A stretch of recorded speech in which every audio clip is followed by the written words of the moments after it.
রাত নামে চুপি চুপি, হাওয়ায় উড়ে আসে কাঁচা মাংসের নোনতা গন্ধ। গা ছমছম করলে আশ্রয় নিও শ্মশানের চাতালে কিংবা গোরস্থানে। মেয়ে, তুমি চোখ বুজে ফেলো, তোমার দৃষ্টি আমার সহ্য হয় না। তোমার নিষ্প্রাণ চোখ আমায় ঘুমোতে দেয় না। লজ্জা ঢাকতে আমি ওড়নাও নিতে পারি না। মেয়ে, তুমি ঘুমাও, এদেশে ঈশ্বরের মৃত্যু হয়েছে। রাজপথে নেমেছে রক্তচোষারা তোমার খোঁজে। তুমি লুকিয়ে থাকো ততদিন, চুপ। ওই শোনো, কাউন্ট আসছেন তার অনুচরদের শাসন করতে। চুপ, ড্রাকুলা জাগছেন।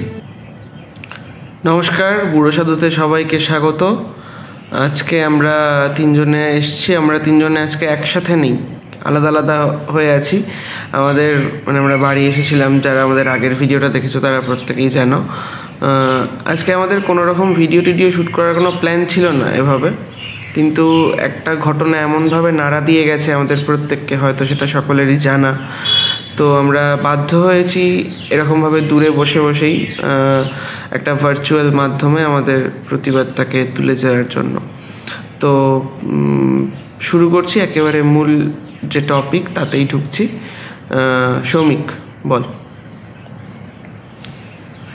হ্যাঁ, তো সবাই যেটা আশা করি জানেন সেটা হচ্ছে যে আমাদের বাংলার বুকে, খোদ কলকাতা শহরের বুকে একটা ভয়ঙ্কর ঘটনা ঘটে গেছে। এটা আমি ভাষায় প্রকাশ করতে পারছি না, জিনিসটা এতটাই মর্মান্তিক।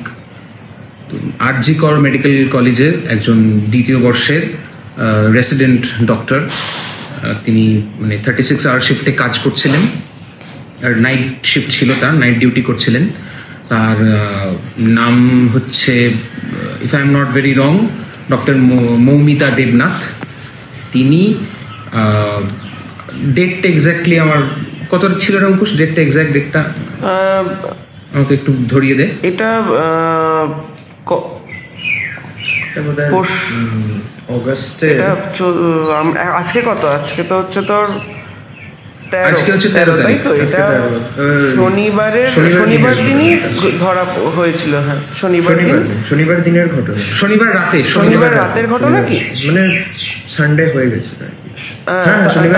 এটা তোমার 10 তারিখ ঘটনাটাই ঘটেছে, এবং 11 তারিখ জনসমক্ষ। ডেটটা বলো। ডেটটা 10 তারিখই রয়েছে। 10 তারিখের 10th of August রাতে হয়েছে, 10th of August। আর 11 তারিখ সকালবেলা 11 তারিখ সকালবেলা আড়াইটার সময়। যাই হোক, তো 10th of August রাতে তিনি কর্মরতা ছিলেন এবং কিছুক্ষণ রেস্ট করার জন্য বেশ গভীর রাতে তিনি কলেজের সেমিনার হল সেখানে তিনি রেস্ট করতে গিয়েছিলেন। তারপর তিনি সকালে আর ডিউটি থেকে বাড়ি ফেরেননি। তাকে তারই কর্মস্থলে, যেখানে তিনি কাজ করছেন, যেখানে তিনি রেসিডেন্ট রয়েছেন, যেখানে তার উপর কোনো রকম আঁচ আসা উচিত ছিল না। আমাদের কর্মস্থল আমাদের বাড়ির মতনই সেফ একটা প্লেস হওয়া উচিত। তো সেই রকম একটা জায়গায় তাকে নিগৃহীতা হতে হয়, তাকে ধর্ষিতা হতে হয়, এবং সবশেষে তাকে খুন করা হয়। এবং এই গোটা ঘটনাটা কলকাতা শহরের বুকে, খোদ বাংলার রাজধানীতে, এই জিনিসটা আমাদের সকলকে ভেতর থেকে নাড়িয়ে দিয়েছে। একবার একটা ইন্টারাপ্ট করছি। শৈবালদা, তুমি তোমার মাইকটা একটু অফ করো তো, ইকো হচ্ছে তোমার নিজের ফোনের মাইকটা। তোমার ফোনের মাইকটা? হ্যাঁ, ঠিক আছে, এবার বলো। ওকে, তো যেটা সমস্যা যেটা হচ্ছে সেটা যে আমরা বাঙালি হিসেবে, এবং শুধু বাঙালি হিসেবে নয়, মানুষ হিসেবে আমাদের কলকাতা শহরের রাজধানীতে এরকম ঘৃণ্য একটা অপরাধ, এরকম ঘৃণ্য একটা ঘটনা, যেটা চোখে দেখা যাবে না, কানে শুনে বিশ্বাস করার মতো নয়, ডেসক্রিপশন শুনে বমি আসছে মানুষের, এরকম একটা ভয়ঙ্কর অপরাধ কলকাতা শহরের বুকে, খোদ কলকাতা শহরের বুকে ঘটে গেছে। এবং আমরা মর্মাহত বললে অনেক কম বলা হয়, আমরা মানে বাকরুদ্ধ, স্পিচলেস। আমি কথা বলতে পারছি না, আমি কথা বলতে গিয়ে আমার কথা আটকে যাচ্ছে, শব্দতে আনা যাচ্ছে না, এমন ভয়ঙ্কর একটা ঘটনা ঘটেছে। এবং এরপর আমি অঙ্কুশকে বলবো যে তুই আরেকটু বিষয়টা মানুষকে বিশদে বুঝিয়ে বল, কি এক্স্যাক্টলি এখন সিচুয়েশন, এখন এক্স্যাক্টলি কি হয়ে রয়েছে। আমাদের কলকাতা শহর এখন বারুদের ওপর বসে রয়েছে, যে কোনো মুহূর্তে বিস্ফোরণ ঘটতে পারে। কি এক্স্যাক্টলি চলছে তুই একটু বল। ধন্যবাদ সৌমিক। ওরা এখন আসামে আছে, সৌমিক আর শৈবালদা। আমি এই মুহূর্তে কলকাতাতে আছি এবং আমার আজকে যে কর্মসূচিটা নেওয়া হয়েছে, আজকে না সরি 14 তারিখ, হ্যাঁ মানে আজকেই যখন কাল ভিডিওটা আসছে সেই দিন রাত্রে, কাল রাতে যে কর্মসূচিটা নেওয়া হয়েছে সেখানে আমি থাকতে পারছি না খুব দুর্ভাগ্যবশত, কারণ আমার তার পরের দিনই হচ্ছে আসামে ফেরার ট্রেন। তো সেই ব্যাপারগুলোতে আসবো আমি এক এক করে। প্রথম সেটা হচ্ছে যে যেই ঘটনাটা ঘটেছে সেটা সৌমিক বলল, তো তারপরের যে কনসিকুয়েন্সেসগুলো, তারপরে যে সমস্ত ঘটনা ঘটানো হয়েছে তার পরিবারের সাথে বলা ভালো বা তার বলা যায় যে মৃতদেহের সাথে, সেই জিনিসগুলো খুব মানে দুর্ভাগ্যজনক আমাদের কাছে। মানে একটা এত বড় মাপের একটা অথরিটি, একটা স্টেট অথরিটির পক্ষ থেকে এরকম একটা ব্যবহার খুব দুর্ভাগ্যজনক। তো প্রথমেই যেটা করা হয়েছিল সেটা হচ্ছে যে সকালবেলা যখন তার মৃতদেহ উদ্ধার করা হয় ওই সেমিনার রুম থেকে, তখন পুলিশ সেটাকে আইডেন্টিফাই করার পর এবং তারা বলে যে এটা সুইসাইড কেস হয়েছে, এবং তার বাড়িতে তখন ফোন করে জানানো হয় যে এই ঘটনাটা একটি আত্মহত্যার ঘটনা, এবং বাড়ি থেকে বলা হয় যে বাবা মা আসুক, তারা এসে যেন বডি শনাক্ত করে নিয়ে চলে যাওয়া হয়। কোনো রকম পোস্টমর্টেমের কোনো গল্প বলা হয় না সেখানে। তো সেইখানে যখন বাকিরা মানে তার বন্ধুবান্ধব যারা ছিলেন, তার জুনিয়র যারা ছিলেন, সেই সমস্ত যখন জুনিয়র ডক্টররা যখন সেখানে যান, জিনিসটা দেখেন, তখন তারা বেসিক্যালি যে কোনো মানুষই, আমার মনে হয় না যে ওই ঘটনাটা দেখে কাউকে কোনো বোঝার জন্য কাউকে কোনো ডাক্তারি বিদ্যা খুব ভালো করে রপ্ত করতে হবে, যে কোনো মানুষই ওটা দেখলেই বুঝতে পারবে মানে মৃতদেহটি যেই অবস্থায় ছিল, যেই অবস্থায় যেভাবে তাকে মানে হায়নার মতো তাকে ছিঁড়ে খাওয়া হয়েছিল, সেই রকম অবস্থায় একটি মৃতদেহ পড়ে থাকলে যে কেউ দেখেই সেটা বুঝতে পারবে যে এটা কখনোই কোনো সুইসাইড বা আত্মহত্যার ঘটনা নয়। এটা অবশ্যই কোনো একটা নিগৃহীত বা কিছু একটা তার সাথে অত্যাচার, বর্বরতা কিছু একটা করা হয়েছে, যেটা যে কেউ বুঝতে পারবে। এবং তারা তখন বুঝতে পেরে তারা সঙ্গে সঙ্গে সেই ব্যাপারটা নিয়ে আন্দোলন শুরু করে, এবং সেটা শুরু করার পর তখন অথরিটি একটুখানি নড়ে বসে এবং তারা তখন সেই সুইসাইডের তকমাটা তুলে দিয়ে পোস্টমর্টেমে বডি পাঠায়। এবং পোস্টমর্টেমে বডি পাঠানোর পর সেখানে যে সমস্ত রিপোর্ট বেরোয়, সেখানেও তার বন্ধুরা, তার ভাইরা, তার দাদারা, দিদিরা প্রত্যেকে ছিল যখন পোস্টমর্টেম করা হয়।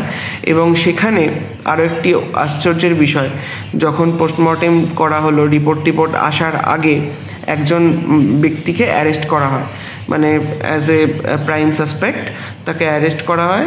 এবং আমি এখানে একবার অঙ্কুশকে ইন্টারাপ্ট করছি। মানে যাকে অ্যারেস্ট করা হয় অ্যাজ এ প্রাইম সাসপেক্ট, তিনি একজন সিভিক ভলেন্টিয়ার, এবং তার নাম হচ্ছে সবাই খবরের কাগজে এবং নিউজ চ্যানেলে নিশ্চয়ই দেখেছেন, সঞ্জয় রায়। হ্যাঁ, তাকে as a prime suspect arrest করা হয় এবং সঙ্গে সঙ্গে মিডিয়া কভারেজ শুরু হয়ে যায় যে মানে এই সিভিক ভলেন্টিয়ারদের দৌরাত্ম্য, তাদের ঔদ্ধত্য, তারা কি করে ওই রকম একটা সময় হসপিটালের ওরকম একটা জায়গায় পৌঁছলো। মানে পুরো যে মিডিয়ার যে লাইমলাইটটা, যে স্পটলাইটটা, সেই স্পটলাইটটা সম্পূর্ণভাবে ঘুরে যায় একজন মানুষ যাকে অ্যারেস্ট করা হয়েছে। তখন কিন্তু পোস্টমর্টেম রিপোর্ট সম্পূর্ণ আসে। একদমই তাই। ঠিক আছে। এবং সেই সময় যেভাবে ঘটনাক্রমকে সাজায় পুলিশ, পশ্চিমবঙ্গ পুলিশ, তাতে ঘটনাক্রমটা এরকম থাকে যে এরকম রাত্রিবেলা ওই ডাক্তার যিনি নিগৃহীতা হয়েছেন তিনি সেমিনার রুমে রেস্ট করতে যান, এবং সেই সময় রাত্রিবেলা ওই সঞ্জয় রায় নামের ব্যক্তি, সিভিক ভলেন্টিয়ার, তিনি কানে একটি হেডফোন লাগিয়ে, এই কথাটা খুব ভালো করে নোটিস করতে হবে, কানে একটি হেডফোন লাগিয়ে তিনি কনফারেন্স রুমে যান। সেখানে তিনি ঘুমন্ত অবস্থায় ওই ডাক্তারকে দেখে, বা ঘুমন্ত না হলেও যদি অন্য কোনো অবস্থায় দেখে তার সাথে খারাপ ব্যবহার করেন, তাকে অত্যাচার করেন, তার সাথে আরও যা যা বর্বরতা করা যায় সেসব করেন এবং তাকে হত্যা করেন।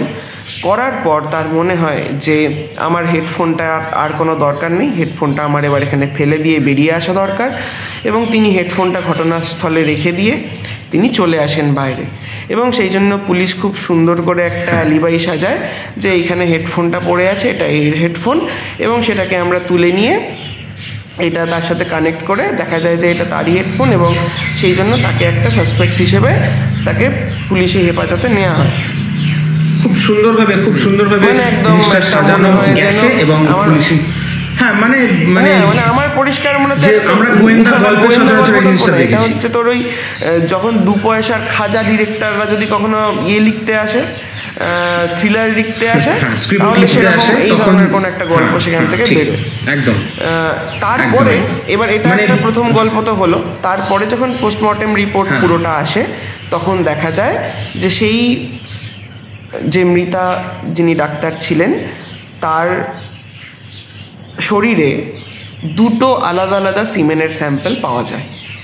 ঠিক আছে, মানে ওই যদি পুলিশের সমস্ত তথ্য প্রমাণ মেনে নেওয়া হয়, তার মানে সঞ্জয় রায় হচ্ছে এই পৃথিবীর বিজ্ঞান জগতের একটা অন্যতম বড় আবিষ্কার, যার শরীর থেকে 2 রকমের সিমেন্ট বেরোতে পারে।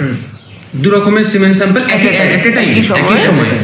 সময় 2 রকমের সিমেন্ট স্যাম্পল পাওয়া গেছে। সুতরাং মানে আমি মানে অন্য কিছু ভাবতে পারছি না। আমার এই ঘটনাটার সঙ্গে বারবার 90s-এ ঘটে যাওয়া সেই সুবিখ্যাত সেই ঘটনাটার কথা আমার বারবার মনে পড়ে যাচ্ছে। ধনঞ্জয় চ্যাটার্জির কেসটা, তিনি একজন সিকিউরিটি গার্ড ছিলেন, ধনঞ্জয় চ্যাটার্জি, এবং তাকেও ঠিক এইভাবেই পুলিশ একটা সুন্দর একটা স্বরচিত গল্প, একটা স্বরচিত স্ক্রিপ্ট তৈরি করে তার ফাঁসি পর্যন্ত হয়েছিল।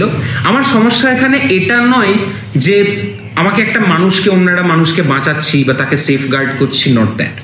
আমাদের বক্তব্য হচ্ছে, এবং আমি বিশ্বাস করি পশ্চিমবঙ্গের সাধারণ মানুষের বক্তব্য এবং সমস্ত মেয়েদের, মায়েদের, দিদিদের, বোনেদের, সবার যারা রয়েছেন, নারীদের, সবার বক্তব্য যে সর্বপ্রথম আসল অপরাধীকে শনাক্ত করা হোক এবং আসল অপরাধী যে তাকে ধরে শাস্তি দেওয়া হোক, তাকে সমস্ত লিগাল জুডিশিয়াল প্রসিডিংসের মধ্যে দিয়ে নিয়ে যাওয়া হোক, এবং সেখানে যেন কোনো খাদ না থাকে, সেখানে যেন কোনো ফাঁক না থাকে, এবং তারপর তাকে দৃষ্টান্তমূলক শাস্তি দেওয়া হোক।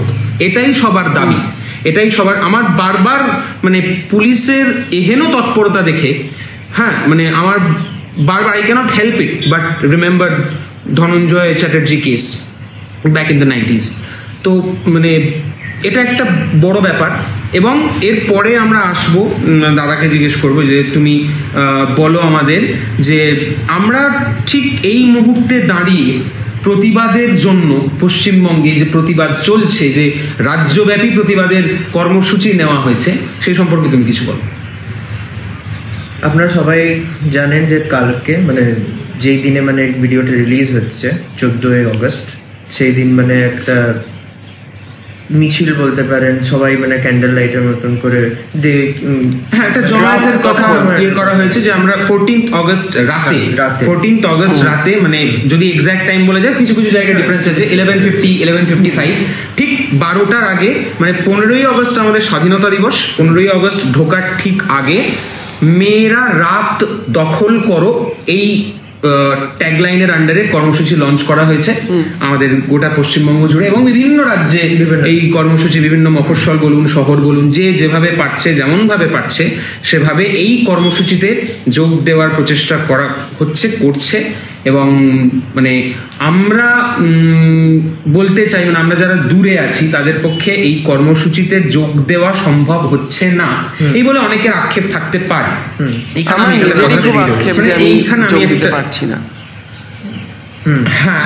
এবার আমি এখানে একটা জিনিস ক্লিয়ার করে দিতে চাই, সেটা হচ্ছে যে আমরা কিভাবে যোগ দেব। আমরা যারা পুরুষ, আমরা যারা we identify as cis male people, তো আমরা কিভাবে এই কর্মসূচির পাশে দাঁড়াবো সেটাও একটু শেখার প্রয়োজন আছে এই ক্ষেত্রে। কারণ আমরা পুরুষরা বা পশ্চিমবঙ্গে যারা পুরুষরা রয়েছেন, যারা আশেপাশেও রয়েছেন, লোকাল মানুষ যারা যেতে পারেন চাইলেই ওই কর্মসূচিতে যোগ দিতে, তারা যদি দলে দলে গিয়ে সেখানে ভিড় জমান এবং তারা যদি ওই কর্মসূচিতে অ্যাক্টিভলি সামিল হন নিজেরা উপস্থিত থেকে, ইট ডিফিটস দ্য পারপাস। এই গোটা কর্মসূচির, এই গোটা আয়োজনের যে পারপাস, যেটা উদ্দেশ্য, সেইটা পরাজিত হয়। কারণ আমরা সেখানে বারবার এইটা দেখিয়ে দেব যে মেয়েদেরও যদি রাত দখল করতে হয়, রাতে বাইরে বেরোতে হয়, সেটা দলে দলেই না হোক, আমাদের পুরুষদের যেতে হবে, তাহা নাহলে সেটা সম্ভব নয়। এবং আমি এখানে সবাইকে অনুরোধ করব, পাশে থাকুন, সবাই এই কর্মসূচির পাশে থাকুন, মননে, মানসিকভাবে, কথার মাধ্যমে আপনারা যেভাবে পারেন বিষয়টাকে ছড়িয়ে দিন, আরও মানুষকে সচেতন করুন এবং এই কর্মসূচির পাশে থাকুন। কিন্তু সশরীরে সেই জায়গায় গিয়ে আমার বলা যে হ্যাঁ আমি এসেছি, এই জিনিসটা করলে আমাদের যে মানে আমরা যেটা করতে চাইছি সেই উদ্দেশ্যটা সফল হবে না। ঠিক আছে? এবং সব জায়গায় মেয়েরাও সেই কথাটাই বলছেন, তারাও এটাই চান যে রাতটা তো শুধুমাত্র রাতে বেরোনোর অধিকারটা তো শুধু পুরুষদের, অনেক কর্মসূত্রে অনেক মেয়েদেরকে রাতে বেরোতে হয়, মানে কত রকম কাজ থাকে, অনেক রকম প্রয়োজন থাকে।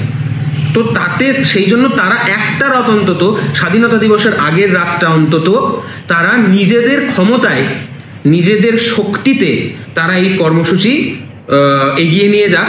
আমরা এখানে সংগঠকের ভূমিকায় না থেকে আমরা এখানে মানে পাশে থাকবো, আমরা সাপোর্টারের ভূমিকায় থাকবো, আমরা সমর্থকের ভূমিকায় সমর্থক। এবং এইটা আমার সবার কাছে, যারা আমাদের ভিডিও দেখবেন, যারা আমাদের কথা শোনেন, আমাদের ফলো করেন, তাদের সবার কাছে আমাদের এটাই আবেদন যে সমর্থকের ভূমিকায় থাকা প্রয়োজন আছে।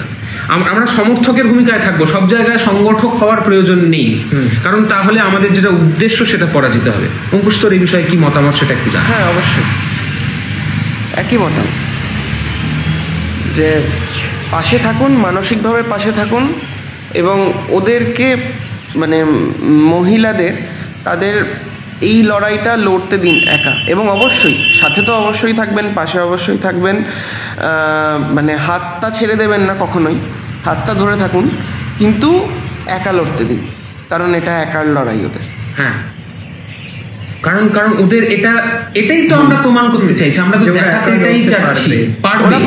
তবেই না সব জায়গায় স্বামী বিবেকানন্দ কথা বলেছিলেন যে 10 জন নারীর দ্বারা যেই কাজটা 10 দিনে করা সম্ভব, 10 জন পুরুষের দ্বারা সেই কাজটা 100 দিনে করতে হয়। তো হ্যাঁ, ওরা সব পারে, ওরা প্রসব যন্ত্রণা যেই জাতি এত অনায়াসে সহ্য করে নিতে পারে, তারা সব কিছু করতে পারে। সুতরাং আমরা এই ভরসাটা রাখছি ওদের ওপর, ওরা পারবে। হ্যাঁ, একদমই তাই। এবং আমরা চাইবো যে যত সম্ভব, যত বেশি সংখ্যক মানুষের কাছে আমাদের এই বার্তা পৌঁছে যায় তত ভালো। এবং মানে জাস্টিস জিনিসটা আমরা বলছি যে আমাদের ট্যাগলাইন চলছে, আমরা হ্যাশট্যাগ দিচ্ছি জাস্টিস, আমরা ন্যায় চাইছি। ন্যায়ের তো পরাকাষ্ঠা একটা হয় না, ন্যায়ের সংজ্ঞা ডেফিনিশন একটা হয় না। ন্যায় দুটো জিনিস দিয়ে হয়, যে দোষী সে শাস্তি পাক, যে নির্দোষ তার যেন শাস্তি না হয়, তার যেন ক্ষতি না হয়। তো ন্যায় করতে গেলে এই দুটো জিনিসকেই কিন্তু মাথায় রাখা দরকার, এবং সেটা যত তাড়াতাড়ি সম্ভব, যত দ্রুত সম্ভব। আমাদের কাজ, আমরা যারা জনসমক্ষে এসে কথা বলছি বা যারা প্রচার মাধ্যমে সাথে যুক্ত আছে, যারা প্রচার করছে বিষয়টাকে, আমাদের কাজ হচ্ছে প্রশাসনের ওপর এবং আমাদের বিচার ব্যবস্থার ওপর প্রেশার ক্রিয়েট করা, যাতে তারা জিনিসটা তাড়াতাড়ি করেন। কারেক্ট? কিন্তু আমাদের কাজ এটা নয় যে আমরা জনমত তৈরি করে একটা মানুষকে বা এক দল মানুষকে দাগিয়ে দেব, তাদেরকে আমরাই কোর্টের বাইরে বিচার করে দোষী সাব্যস্ত করব এবং তারপর তাদের শাস্তি হবে। এটা কিন্তু ন্যায় নয়। এটাও আমাদের একই সাথে মনে রাখতে হবে। আমরা যখন প্রতিবাদ করব, এই জিনিসটাও আমাদের একই সাথে মনে রাখতে হবে, মনে রাখা প্রয়োজন। এবং আরেকটা কথা বলতে চাইবো সেটা হচ্ছে একটা ইনফরমেশন আমি দিচ্ছি, সেটা হচ্ছে এই অবস্থায় এই মুহূর্তে দাঁড়িয়ে রাজ্যে যেরকম পরিস্থিতি এবং আমাদের সমবেত প্রচার বলুন প্রতিবাদ বলুন তার সামনে দাঁড়িয়ে আস্তে আস্তে এরকম অনেক খবর আসছে, আমরা পাচ্ছি যে এর সাথে মানে খুব স্পষ্টভাবেই কিছু মানুষকে হাইড করার চেষ্টা করা হচ্ছে, কিছু মানুষকে লুকোনোর আড়াল করার চেষ্টা করা হচ্ছে, যার জন্য এরকম সঞ্জয় রায়কে হয়তো হতেও পারে যে সঞ্জয় রায়কে এভাবে একটা মানে বলির পাঁঠা তৈরি করে তাকে জনসমক্ষে নিয়ে এসে একটা শিখণ্ডি খাড়া করা হচ্ছে। কাকে এবার আমাদের প্রশ্ন হচ্ছে তাহলে প্রশাসন কাকে লুকোতে চাইছে? আরেকটা কথা এই প্রসঙ্গেই আমি একটা কথা বলছি। পুলিশের একটা রিপোর্ট ছিল, এই ছোট্ট একটা স্নিপেট আপনাদেরকে শোনাচ্ছি। Police report suggested that Roy's phone was full of violent porn and he seems to be perverted. এটা মানে পুলিশের নিজস্ব একটা স্টেটমেন্ট, যখন মানে ওই ফোনটাকে দেখা হয়, যেটা মানে অঙ্কুশ আপনাদেরকে শোনালো।